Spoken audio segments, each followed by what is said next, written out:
नमस्कार, आप देख रहे हैं हमारी खास पेशकश हल्ला बोल। हल्ला बोल में हमारा फोकस होता है उन खबरों पर जो कभी कभी सिस्टम की कमियों की वजह से लोगों की परेशानी का सबब बन जाती है। ऐसी ही खबर है अयोध्या से, जहां इस बार बाढ़ ने कहर बरपा रखा है। क्या है पूरा माजरा, आइए आपको दिखाते हैं।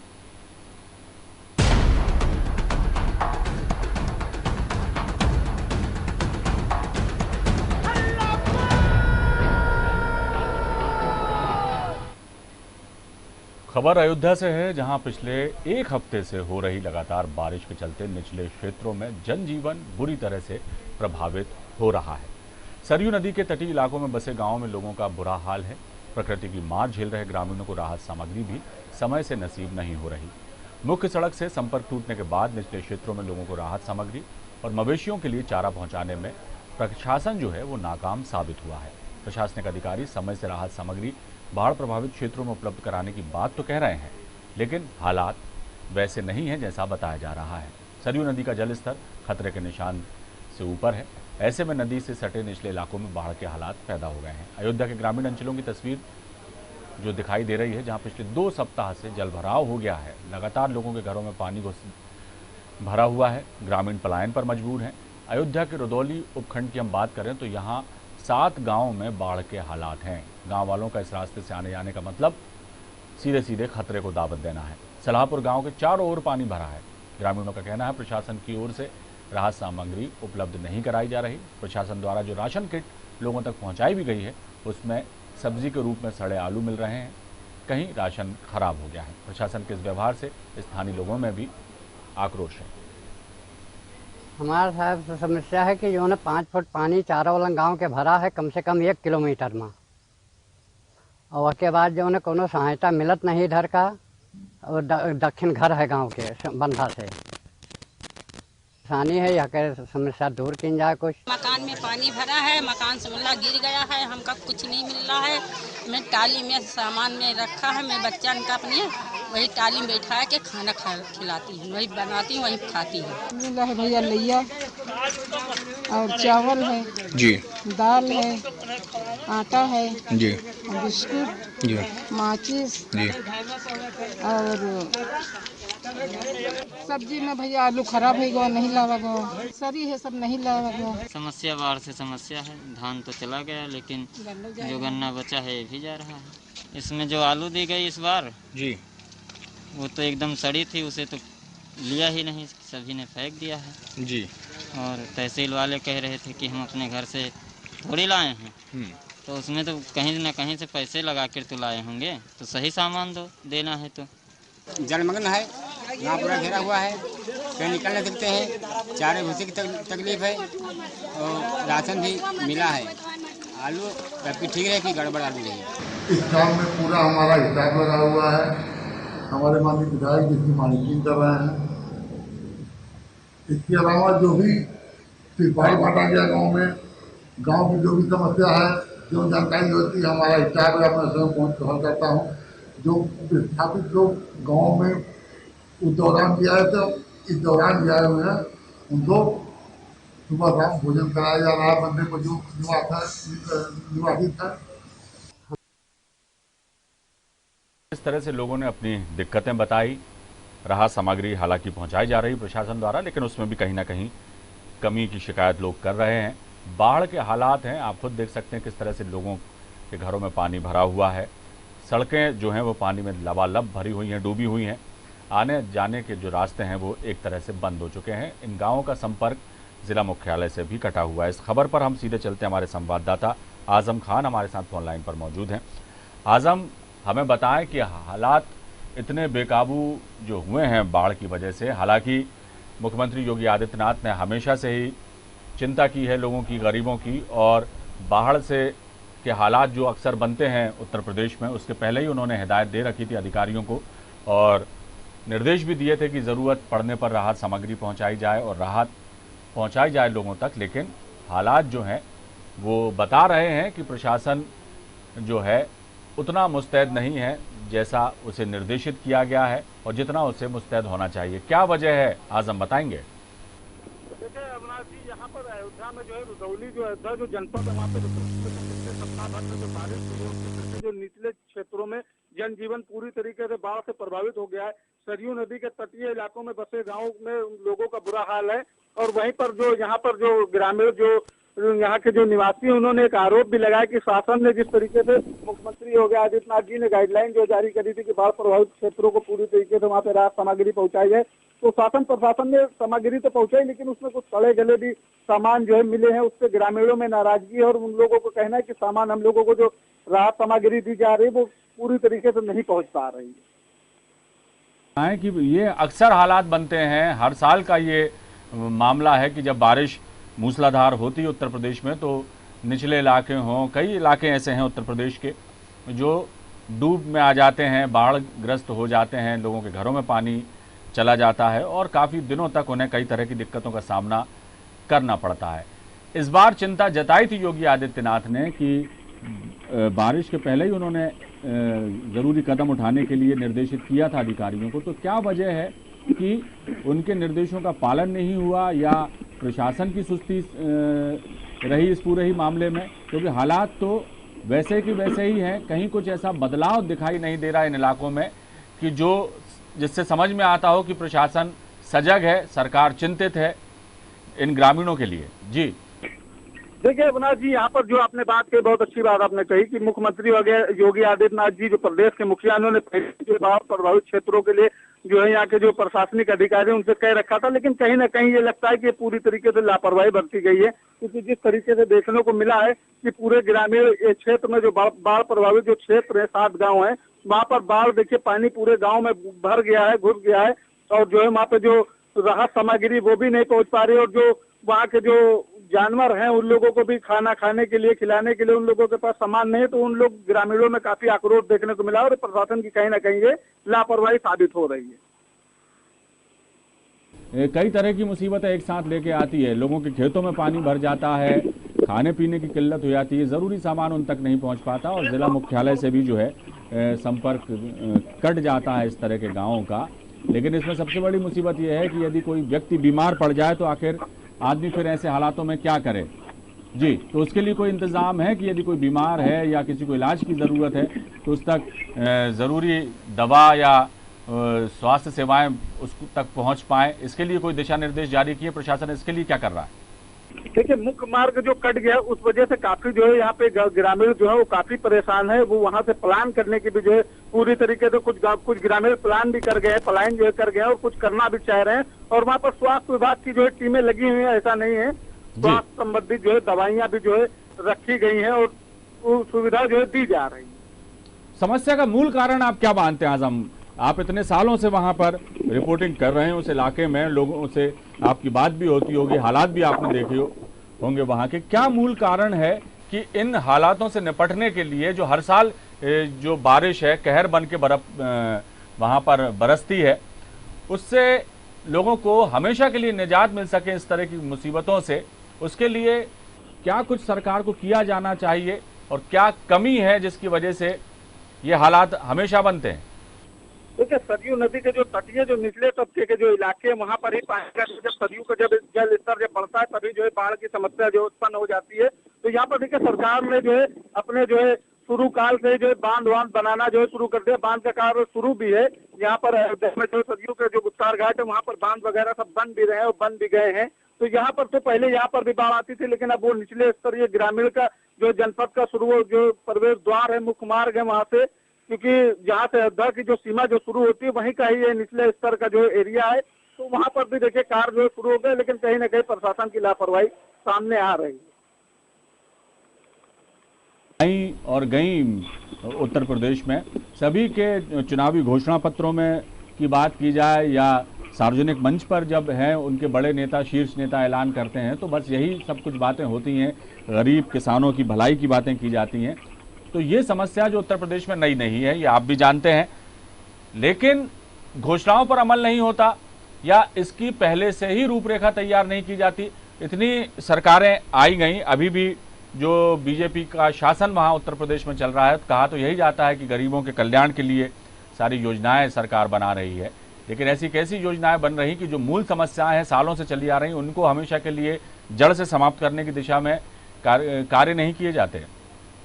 देखिए, ग्रामीणों से हम लोगों ने जब बात किया अविनाश जी, तो उन्होंने यही कहा कि जब इलेक्शन आता है तो चुनाव के सारे नेता और हम लोगों को ये कह के जाते हैं कब से आप लोगों के लिए बढ़िया सुविधा जो है मुहैया जो है कराई जाएगी, लेकिन देखिए बाढ़ की जब बारिश होती है तो इस तरीके का हर साल होता है। वो काफी जो है ग्रामीण काफी आक्रोशित है नेताओं से, प्रशासनिक अधिकारी से, कहीं न कहीं वो खफा और नाराज नजर आ रहा है। आप हमारे साथ बने रहिए। विपिन कुमार सिंह हैं, उप जिला अधिकारी हैं यहाँ के, वो हमारे साथ फोन लाइन पर जुड़े हुए हैं। विपिन जी, आपका बहुत बहुत स्वागत हमारे कार्यक्रम में। हमने जो हालात देखे अयोध्या के आसपास के गाँव में, जहाँ बारिश जो है अभी जो लगातार हो रही थी पिछले दिनों से, उसने हालात जो हैं बड़े ही ऐसे कर दिए हैं कि कठिन दौर से गुजर रहा है वहाँ का हर रहने वाला। कोरोना का संकट तो चल ही रहा, ऊपर से आफत की बारिश और हो गई। क्या कारण है कि सरकार के निर्देशों के बाद, मुख्यमंत्री के निर्देशों के बाद भी उतने राहत कार्य वहां पर नहीं चल रहे या उतनी राहत नहीं पहुंचाई जा रही? अब मेरी बात सुन लीजिए विपिन जी, आपका 732 परिवार रहते हैं जी। हेलो, आपका गाँव में 732 परिवार है। 732 परिवार को 2 बार राशन किट बांटी जा चुकी है। जी जी, उसमें भी कई बार शिकायत जी। 732 परिवारों को 2 बार जी 15 दिन में 2 बार राशन किट बांटी जा चुकी है। आपको क्या लगता है विपिन जी, हर साल इस तरह के हालात बनते हैं और प्रशासन, नदी किनारे गांव बसे हैं, नदी और बंदे के बीच में गांव है जी। आप इसका गांव जी नदी और बंदे के बीच में जो निवास करते हैं जी, इस नाते जब भी नदी बढ़ेगी तो ये प्रभावित हो जाते हैं। इसका जब प्रभावित होते हैं जी, तब तक इनको सहायता दी जाती है।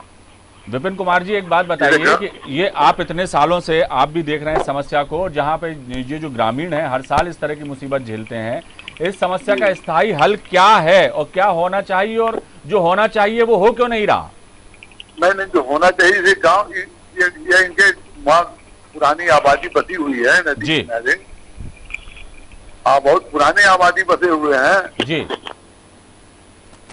जी। तो जब भी प्रभावित होते हैं इनको सरकार के तरफ से भरपूर सहायता दी जाती है। मैं मान रहा हूं इस बात को विपिन कुमार जी जी, आपकी बात को मान रहा हूं कि उनको भरपूर सहायता दी जा रही है, और हमने भी अपनी खबर में जी इनके महरूम होने पर तत्काल नाव लगाई जाती है। जैसा कि इस समय 4 नाव कैसी माझा में लगाई गई है, एक नाव 5 गाँव में लगाई, कुल 9 नावें लगाई जा चुकी है इनके आने जाने के लिए। विपिन जी, आप मेरा सवाल सुन लें तो ज्यादा बेहतर तरीके से आप जवाब दे पाएंगे। मेरा बिल्कुल भी जो है ये कहना नहीं है कि प्रशासन कुछ नहीं कर रहा, प्रशासन कर रहा है। हम भी खबर में दिखा रहे हैं कि राहत सामग्री बांटी जा रही है, राहत सामग्री लोगों को मिल भी रही है, लेकिन सवाल ये उठता है कि हर साल इस तरह के हालात बनते हैं तो इस समस्या का स्थायी हल क्या निकाला जाना चाहिए, उस दिशा में सरकार क्या कर रही है? क्योंकि अभी तो 1 साल की तो बात है नहीं, अभी जब बारिश खत्म हो जाएगी फिर हालात सामान्य हो जाएंगे, फिर अगले साल बारिश आएगी, फिर वही हालात बन जाएंगे। स्थायी हल क्या है, और लोगों की मांग भी यदि स्थायी हल निकालने की है तो सरकार क्यों पूरी नहीं कर पाई? स्थायी हल इनका पक्के मकान बने हुए, सबकी बस्ती, वहाँ बस्तियाँ सुरक्षित हैं जी। पूर्वा में गाँव में पानी नहीं घुसा है जी, पानी केवल सराय नासिर के गाँव में घुसा है 30-32, क्योंकि नदी किनारे हैं तो नदी बढ़ने पर जब भी बाढ़ आती है ये लोग बंदे चले जाते हैं, और जब बाढ़ कम होती है फिर अपने गाँव में चले जाते हैं। ये गाँव छोड़ने को भी तैयार नहीं होते हैं। अच्छा है, आपको भोजन करने रात निवास अपने गाँव ही करते हैं। विपिन जी, सरकार ने कभी कोशिश की कि जो लोग यहाँ पर रह रहे हैं, कई बार कोशिश हुआ, कैसी माझा वालों के लिए हुआ कि 87 परिवारों को हुआ कि विस्थापित कराया जाए, वो बाहर आने के लिए तैयारी नहीं होते हैं। अच्छा, तो कई बार कोशिश की जा चुकी है विस्थापन की कि यहाँ से जी, क्योंकि इस समय तो पुनर्वास कराने रखा, जब पुनर्वास चलता था जी, फिर भी इनके लिए जमीन तलाशी जा रही है, क्योंकि उस गाँव में जमीन नहीं है कि इनको बताया जा सके जी जी। फिर भी मतलब हम लोग प्रयास करते हैं कहीं जमीन मिल जाए तो इनको जो है विस्थापित किया जाता जी। बिल्कुल सही बात है। वहाँ गाँव में खेती बाड़ी करते हैं जी, साल के 11.5 महीने जी जी, बड़े अमन चैन दिन रहते हैं वहाँ पे जी। जब बाढ़ प्रभावित होता, आज के समय में भी शाम को खाना खाने के बाद गाँव में चले जाते हैं। अच्छा, इनकी जब भी इनकी दिक्कत होती है, जब इनकी बच्चे तेल बंटवाया जाता है, खाद्यान्न बंटवाया जाता है जी, इस बाल बंटवाया जाता है, भूसा इनके जानवरों तक के लिए भूसा बंटवाया जाता है जी। अभी तो समस्या ये विपिन जी, अभी जो फौरी तौर जी लगातार निगरानी रखते रहते हैं इस पे। विपिन जी, अभी तो बारिश जो है अभी सीजन चल ही रहा है, आने वाले समय में बारिश और भी हो सकती है, इस बात से इनकार नहीं किया जा सकता। तो एहतियाती कदम और अब क्या उठाए जा रहे हैं इन गाँव के लोगों को कि अभी जो हालात है उन पर तो काबू पा लिया गया है, इससे भी यदि भगवान न करे इससे बुरे हालात होते हैं या पानी और ज्यादा अपना कहर बरपाता है तो क्या कुछ इंतजाम है? जी, जो डेंजर लेवल हमारा 94 पॉइंट था उसके आसपास आएगा तो फिर इनको प्रयास किया जाता है कि बाहर आए, बाहर निकालने का प्रयास किया जाता है। कुछ लोग बाहर आते भी हैं जानवर लेके अपना, कुछ लोग बाहर बंदे पाए भी हैं जी, उनके रहने खाने की व्यवस्था बंदे कराई गई है जी, जानवरों की भूरा पर्याप्त दिया गया है, कल भूरा फिर दिया जाएगा। सबसे ज्यादा दिक्कत इनके जानवरों की आती है। अच्छा विपिन जी, मेरा एक सवाल और था कि आप लोगों को भी इन गांव वालों तक मदद पहुंचाने में किस तरह की दिक्कतें पेश आती है? यदि आप लोग भी यदि कोई कुछ चाहते होंगे सरकार से कि यदि इस तरह की सुविधाएं हमें मिल जाए तो हम और ज्यादा बेहतर तरीके से उन तक मदद पहुंचाएं। जी, बंदे हुआ गाँव है जी, गाँव से लोग बंदे पाए जाते हैं बिल्कुल जी, 200 मीटर दूरी पर गाँव है इनका जी। बंदे पर मोस्टली आलू में बंदे पाए जाते हैं, बंदे से सामान राहत सामग्री की विजिट करी जाती है, फिर ले आके राहत सामग्री अपने गांव में ही रखते हैं। गांव में इनके पक्के मकान हैं, झोपड़ी भी है जी, मोस्टली लोग पक्के मकान भी हैं। जी जी, चलिए विपिन जी, बहुत बहुत शुक्रिया हमसे बातचीत के लिए और ये जानकारी देने के लिए कि किस तरह के हालात हैं और उनसे आप लोग निपट रहे हैं मुस्तैदी से। और कोशिश आप लोगों की भी यही है कि हर जो प्रभावित लोग हैं हर घर तक राशन भी पहुंच सके। जी, हमारा एक कर्तव्य है, दायित्व भी है। नहीं बिल्कुल जी, लगातार प्रयत्नशील भी रहते हैं। जी जी विपिन जी, बहुत बहुत शुक्रिया आपका हमसे चर्चा के लिए। आजम खान हमारे साथ जुड़े हुए हैं, हमारे संवाददाता। आजम, ये जो उप जिला अधिकारी हैं विपिन कुमार जी, उनका यही कहना था कि हम लोग वहां पर पहुंचाते हैं राहत सामग्री और ऐसा नहीं है कि 2-2 बार किट पहुंचाई जा चुकी है, राशन की किट, और समय समय पर सारा इंतजाम किया जाता है। और विस्थापन की भी कई बार बात हुई कि इन लोगों को यहाँ से विस्थापित किया जाए, कहीं और ले जाकर बसाया जाए ताकि हर साल उनको इस तरह की मुसीबत का सामना ना करना पड़े, लेकिन गांव वाले जाना नहीं चाहते। क्या कहेंगे? देखिए, यहाँ जो जिलाधिकारी विपिन कुमार जी ने जो बताया वो सही बताया है कि वो जाते हैं और वहाँ पर सरकार जो है राहत सामग्री जो है मुहैया जो कराती है, लेकिन जब मुख्य मार्ग ही जब कट गया है तो वहाँ पर किस तरीके से सरकार के प्रशासनिक अधिकारी जो है वो नाव से ले जाकर के राहत सामग्री पहुंचा रहे हैं। लेकिन वहीं ग्रामीणों का भी आरोप ये लगा रहे हैं कि ग्रामीणों का कहना है कि जो राहत सामग्री में जो सब्जियां दी जा रही हैं, आलू दिए जा रहे हैं, वो सब सड़े हुए हैं, वो उन लोगों के किसी काम का नहीं, उन लोगों ने लेने से मना भी कर दिया और फेंक भी दिया। आजम, बात आलू फेंकने की नहीं है, सिर्फ एक आलू खराब निकल गए, बाकी तो राशन ठीक था। मेरा सवाल ये था कि जैसा विपिन कुमार सिंह जी बता रहे थे कि कई बार इन ग्रामीणों को यहाँ से विस्थापित करके कहीं और जमीन देकर वहां पर बसाने की बात की गई ताकि हर साल इस तरह की मुसीबतें वो ना झेल पाए, लेकिन यहाँ के लोग भी गांव छोड़कर जाना नहीं चाहते। जैसे ही बाढ़ का पानी कम होता है, नदी का जलस्तर कम होता है, वापस आकर बस जाते हैं अपने गांव में, ये जाना भी नहीं चाहते, जबकि हर साल इस तरह की मुसीबत ये झेलते हैं। जी, देखिए, यहाँ पर देखिए वो गरीब टाइप के लोग हैं, वो किस तरीके से कैसे जाएंगे और कहाँ जाएंगे। शासन तो कहीं ना कहीं उन लोगों के लिए अगर वो जमीन अगर उनके रहने की जमीन अगर मुहैया अगर करा दे तो वो जरूर जाएंगे, लेकिन उनके पास जब रहने को ही नहीं है तो वो कहाँ जाए, अपना वही एक आशियाना वो बना है, वो रहने के लिए वो कहाँ जाए, तो ये भी एक समस्या है। ये आजम सही बात बताएं, जैसे विपिन कुमार जी बोल रहे थे कि विस्थापित करने की कवायद की जा चुकी है कई बार इन लोगों को, क्या वजह है? इस मामले में भी अड़चन कहाँ आ रही है? प्रशासन की तरफ से कोई दिक्कत आ रही है पेश, या लोगों की वजह से, यहाँ के ग्रामीण जो है उनकी वजह से कोई दिक्कत पेश आ रही है? ये जो विरोधाभास जो है या जो गतिरोध बना हुआ वो क्यों है? देखिए, ग्रामीणों का तो कहना है कि हम लोगों के पास रहने की जगह नहीं है, हमारा यही आशियाना हम लोगों ने बना लिया, अब हम लोग कहाँ जाएं। तो ग्रामीण ये कहते हैं कि जो है हम कहाँ जाएं, सरकार अगर कोई जमीन अगर मुहैया करा दे, मेरे रहने की अगर कोई जमीन अगर कहीं कुछ मुहैया अगर करा दे तो हम जरूर चले जाए, लेकिन वही प्रशासन के अधिकारी ये कहते हैं कि हम उनको रहने के लिए प्रशासन जमीन देने की बात जो है करते हैं। तो प्रशासन तो कह रहा है कि कई बार कोशिश की जा चुकी है, लेकिन यही लोग नहीं जाना चाहते।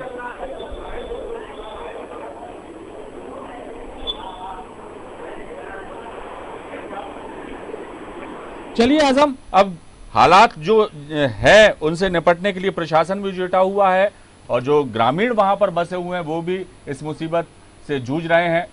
उम्मीद की जाना चाहिए कि मौसम की मार जो हर साल ये लोग झेलते हैं इसका कोई एक स्थायी हल निकले, और वो स्थायी हल तभी निकल सकता है जब हालात सामान्य होंगे। हालात सामान्य होने पर प्रशासन का अमला और सरकार इस दिशा में क्या कुछ करती, क्योंकि सिर्फ अयोध्या के इन चंद गांवों की ही नहीं है। उत्तर प्रदेश में कई ऐसे ज़िले हैं जहां पर बाढ़ अपना जो है कहर बरपाती है हर साल, और हर साल करोड़ों रुपए का नुकसान होता है, जान माल की हानि होती है, और सरकार इस बात को जानती है। यही वजह है कि योगी आदित्यनाथ ने भी बारिश आने से पहले ही इंतज़ाम किए थे और सारे ज़िलों के अधिकारियों को अलर्ट कर दिया था कि ऐसे हालात बनते हैं तो उन्हें क्या कुछ करना चाहिए। लेकिन मौसम है और प्राकृतिक आपदा जब आती है तो उसे कोई रोक नहीं सकता, लेकिन इसकी आशंका को देखते हुए फौरी इंतज़ाम किए जा सकते हैं और स्थायी हल इसका क्या कुछ निकाल पाती है सरकार, आने वाला वक्त ही बताएगा। बहुत बहुत शुक्रिया आज़म इस तमाम जानकारी के लिए। तो ये थे अयोध्या की बात, जहां आफत की बारिश हो रही है, लोग परेशान हैं, ज़िला प्रशासन भी मुस्तैद है कि हर हाल में लोगों तक राहत और मदद मुहैया कराई जाए। हल्ला बोल में ऐसी ही किसी समस्या को या लोगों की बात को लेकर हम हाजिर होंगे। फिलहाल दीजिए इजाज़त, बने रहिए हमारे साथ। नमस्कार।